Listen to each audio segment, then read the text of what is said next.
7 જૂન 2025 થી મંગળ આવશે સિંહ રાશિમાં.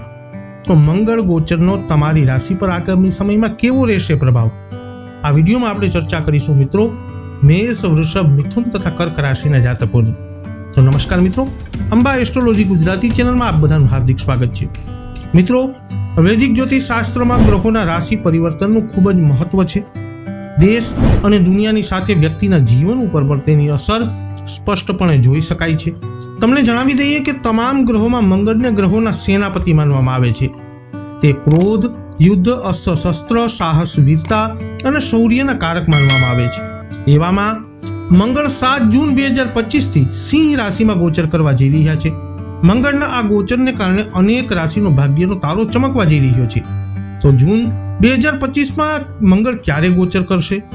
તો જ્યોતિષ શાસ્ત્ર અનુસાર મંગળ 7 જૂન 2025ની રાત્રે 1 કલાક અને 33 મિનિટે સિંહ રાશિમાં પ્રવેશ કરી જશે. તો આવો જાણીએ 7 જૂનથી 28 જુલાઈ મંગળનું આ રાશિ પરિવર્તન તમારા જીવનના કયા કયા ક્ષેત્રોને કરી શકે છે પ્રભાવિત. તો આ વિડીયોમાં અંત સુધી અમારી સાથે જોડાયેલા રહેજો. આપ અમારી ચેનલમાં નવા હોવ તો ચેનલને સબસ્ક્રાઇબ કરી લેજો, વિડીયોને લાઇક અને શેર કરવાનું ભૂલશો નહીં. જ્યોતિષીય માર્ગદર્શન મેળવવા માટે તમે અમારો સંપર્ક અવશ્યથી કરી શકો છો. શરૂઆત કરીશું આપણા વિડીયોમાં જેમના નામના અક્ષરો હોય છે અ, લ, ઈ, મેષ રાશિના જાતકોથી. તો મંગળ મેષ રાશિના જાતકો તમારી કુંડળીના લગ્ન કે રાશિના સ્વામી હોવા ઉપરાંત તમારા 8મા ભાવના પણ સ્વામી છે અને હાલમાં મંગળ તમારી કુંડળીના 5મા ભાવમાં ગોચર કરવાના છે. ભલે મંગળ તમારા લગ્ન કે રાશિનો સ્વામી હોય, જેમની જવાબદારી હંમેશા તમારું ભલું કરવાની છે, પરંતુ કેતુ સાથે યુતિમાં હોવા છતાં 5મા ભાવમાં હોવાથી તે તમારા મનને અશાંત કરી શકે છે. કોઈ વાતને લઈ ચિંતા થઈ શકે છે. ક્યારેક પેટ સંબંધિત કેટલીક સમસ્યાઓ પણ જોવા મળી શકે છે. મંગળ અને કેતુના જોડાણને ધ્યાનમાં રાખી બાળકો સાથેના સંબંધોને અનુકૂળ બનાવવા માટે થોડો વધારાનો પ્રયત્ન તમારે કરવો જરૂરી બનશે. જો તમે વિદ્યાર્થી છો તો તમારે તમારા અભ્યાસ ઉપર ધ્યાન આપવાની જરૂરત પડશે. દલીલો કરવાની કોઈ જરૂરત નથી. વ્યક્તિઓએ સહપાઠીઓ સાથે સારા સંબંધો જાળવવા પડશે અને વિચારસરણી સકારાત્મક રાખવી પડશે. આ રીતે પ્રયત્નો કરવાથી તમને આ મંગળ ગોચરથી સંતોષકારક પરિણામો મળશે. હવે વાત કરીશું જેમના નામના અક્ષરો હોય છે બ, વ, વૃષભ રાશિના લોકોની. તો મંગળ વૃષભ રાશિના જાતકો તમારી કુંડળીમાં 7મા અને 12મા ભાવના સ્વામી છે અને સિંહ રાશિમાં મંગળનું ગોચર એ તમારા 4થા ભાવમાં થશે. ગમે તે હોય, 4થા ભાવમાં મંગળનું ગોચર સારા પરિણામ આપતું નથી. આ ઉપરાંત મંગળ રાહુ અને કેતુ જેવા ગ્રહોથી પ્રભાવિત છે. આ કારણોસર મંગળનું આ ગોચર કેટલાક નકારાત્મક પરિણામો તમને આપી શકે છે. જમીન, મકાન, વાહન વગેરે સંબંધિત બાબતોમાં થોડી ચિંતાઓ અથવા મુશ્કેલીઓ આવી શકે છે. જો તમે પહેલેથી જ હૃદય અથવા છાતી સંબંધિત કોઈ સ્વાસ્થ્ય સમસ્યાથી પીડાઈ રહ્યા છો તો તમારે હવે તે બાબતમાં વધુ સતર્ક રહેવાની જરૂરત પડશે. ઘરેલું વિવાદોથી દૂર રહેવું પણ સમજદારી ભર્યું રહેશે. ખાસ કરી તમારે તમારા સંબંધીઓ સાથે કોઈ દલીલો ન કરવી જોઈએ. માતા સાથે સૌહાર્દપૂર્ણ સંબંધો જાળવવાનો પ્રયત્ન કરવો તમારા માટે મહત્વપૂર્ણ રહેશે.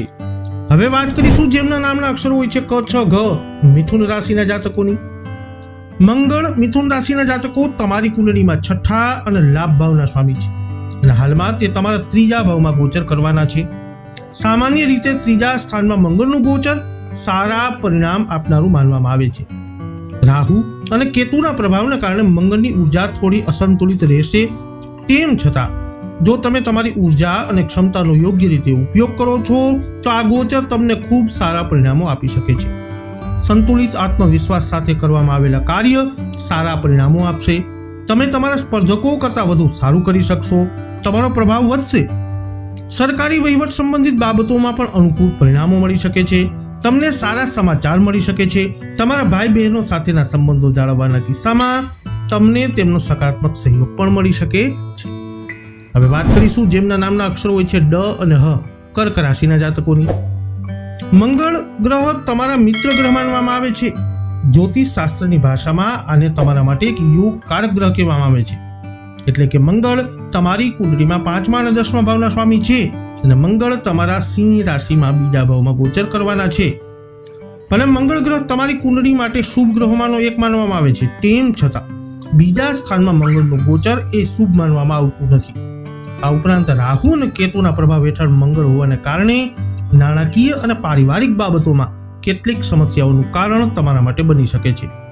આ ઉપરાંત બીજા ભાવમાં મંગળનું ગોચર શત્રુઓ અને અગ્નિનો ભય ઉત્પન્ન કરવા વાળું છે. આવી સ્થિતિમાં શક્ય હોય ત્યાં સુધી વિવાદો ટાળવા મહત્વપૂર્ણ રહેશે. અગ્નિ અથવા વીજળી સંબંધિત નોકરીઓમાં કામ કરતા લોકોએ કાળજીપૂર્વક કામ કરવાની જરૂરત પડશે. એનો અર્થ એ કે હવે પહેલા કરતાં વધુ સાવચેત રહેવાની જરૂરત પડશે. યોગ્ય આહાર લેવો પણ તમારા માટે જરૂરી બનશે. તો મેષ, વૃષભ, મિથુન તથા કર્ક રાશિના જાતકો વૈદિક જ્યોતિષશાસ્ત્ર અનુસાર મંગળનું ગોચર તમારા માટે કંઈક આવી પરિસ્થિતિઓનું કરી શકે છે નિર્માણ. આ વિડીયો અંગેના તમારા અભિપ્રાય મંતવ્ય કોમેન્ટમાં જણાવજો. વિડીયોને લાઇક અને શેર કરજો. અમારી ચેનલને અવશ્ય સબસ્ક્રાઇબ કરી લેજો. ફરી મળીશું નવા વિડીયોમાં. જય અંબે.